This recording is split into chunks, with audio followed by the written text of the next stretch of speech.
Hello, CNC machining world. Welcome to the Right Direction podcast from Compass Precision. I'm your host, Dave Holcomb. It's been a while since we've done a podcast. In fact, I think it's been a year and a half. Obviously, a lot has happened at Compass during that time.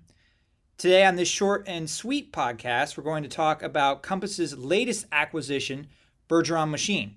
And to do that, I actually have two guests with me, the first time we're ever doing this, both guys here in the studio with me as well, CEO Gary Holcomb and VP of Sales Jim Miller. Hey guys, how you doing today? Thanks for coming on. Jim's the good-looking one, and well, I'm here in his support. I paid him quite a bit to say that, but I'm happy to be here, Dave. We don't get along at all. Sounds like, Jim, you should be on video, not on podcast. But I've got a face for radio, apparently. Well, to get started, Gary, how about you tell me what attracted Compass to Bergeron Machine? Sure, Dave. For add-on candidates, as I think you know, Compass looks for machine shops with highly differentiated capabilities. Bergeron has that in spades. It has more than 24 modern Swiss screw machines. These machines produce very small, highly precise turn parts with some milled features. Classic Swiss stuff. The geometries are complex, and materials involved are usually difficult to machine. Again, typical Compass stuff. Usually at Bergeron, things like Inconel, Monel, and titanium. So for us, Bergeron checks every box.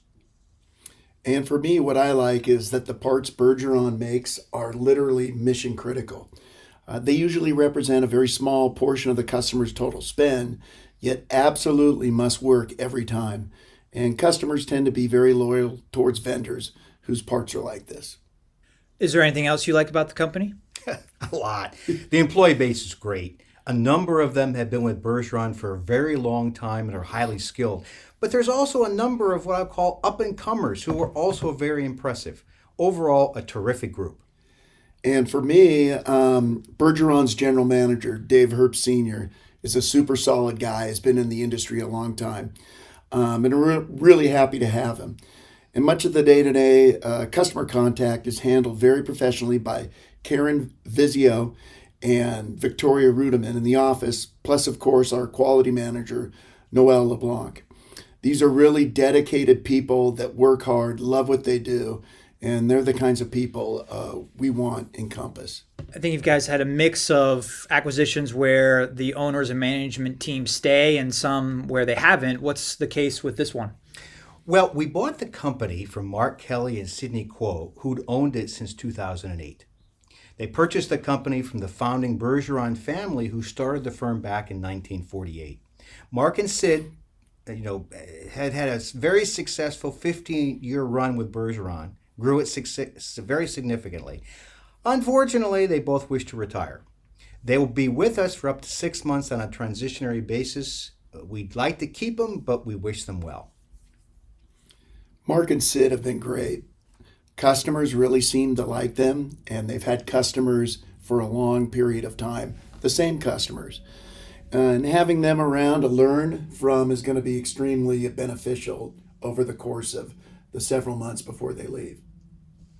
How big is Bergeron? Bergeron has about 25 employees. Fortunately, turnover is really low, which I think speaks volumes positively about the company. The facility is about 15,000 square feet, including a 3,000 square foot addition put on about 2 years ago to support growth. The company is located in Westford, Massachusetts, a town about 25 miles northwest from the Boston Commons. Well, Jim, you being the sales guy, this question I think is appropriate for you. What markets does Bergeron serve? Thanks for asking that question, Dave. Most of Bergeron's customers are in the semiconductor and aerospace and defense industries. And Compass has a ton of aerospace and defense customers, so we're very comfortable in this market. And with our acquisition of Strom Manufacturing about a year ago, we already had a number of semiconductor customers. Now we have more. What are Bergeron's core capabilities? Bergeron is pretty much a pure Swiss machine play. They have 25 CNC machines, most of them being Citizen or Miano screw machines, a lot of them purchased in the last 5 years. In fact, one of the things we really liked about Bergeron was the fact that Mark and Sid had aggressively invested in CapEx to add additional machines with the latest technology, even knowing they were going to be selling the company in the short term. What plans does Compass have for Bergeron, Jim? Well, our plans for Bergeron are pretty much the same as with any acquisition we make. We only acquire really good companies, then work hard to make them even better. As Gary mentioned, Mark and Sid invested in a number of new Swiss machines, including 2 brand new ones that just arrived 3 months ago. But with plenty of empty floor space available, it won't be long before we buy some more. You're probably right, Jim. But in terms of the employees we inherited from Mark and Sid, we are keeping everybody. That's just the way we do things. And we've hired a new president, Dave Giampa, to take over many of the roles Mark and Sid filled. Dave is a New Englander, a CNC machining veteran, and comes to us with plenty of Swiss machining experience. Well, thanks for coming on today, guys. How about to end, tell us one funny thing or something unusual about Bergeron that you didn't know before you bought the company. Dave, a couple of things come to mind. Hope I can keep Jim from stopping laughing. The Bergeron building is great, but it has a false front. None of the fancy doors in the front of the building open. The entrance is actually in the back of the building. Yeah, I think Sid said that was to keep unwanted salesmen away, and I don't blame him. Knowing Sid, that's probably true.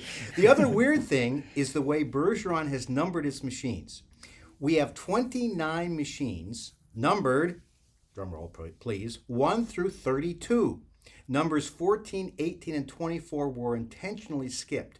Rumor has it has something to do with superstition.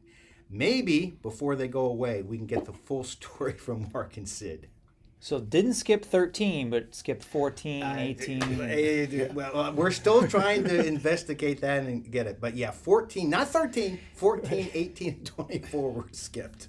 First time I've heard that one, but we'll definitely get to the bottom of it. Well, guys, thanks for coming on the show. As always, Dave, thanks for having us. Yep, our pleasure, Dave. Thank you. For more on this acquisition and all things Compass Precision, visit compassprecision.com. And Bergeron doesn't currently have a website, but I know that it probably will, I would say, by the end of the summer. Jim and I are going to fix that for sure. Dave, too. And find our more podcast episodes of The Right Direction on our podcast page on compassprecision.com or on SoundCloud. Thanks for tuning into this episode. Until next time, happy machining.